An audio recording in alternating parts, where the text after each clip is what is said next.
The independent counsel probe that began last December looking into the corruption scandal surrounding the presidential office has come to an end.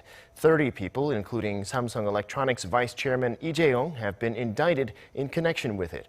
Our Hwang Hojun at the independent counsel office has the latest. This is the last regular briefing, but we will continue to do our best to make sure all the cases begun during the probe are prosecuted. It's a wrap. The 70-day-long investigation led by the independent counsel Park Young-soo and his team of investigators came to an end on Tuesday.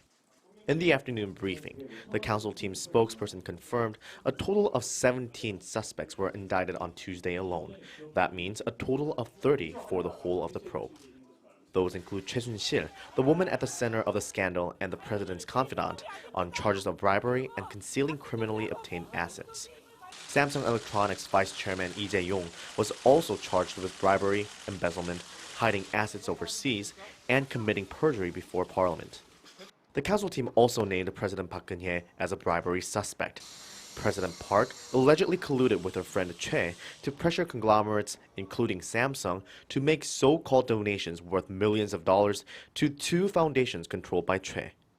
President Park, however, who now awaits the Constitutional Court's decision on her impeachment, will not immediately face charges.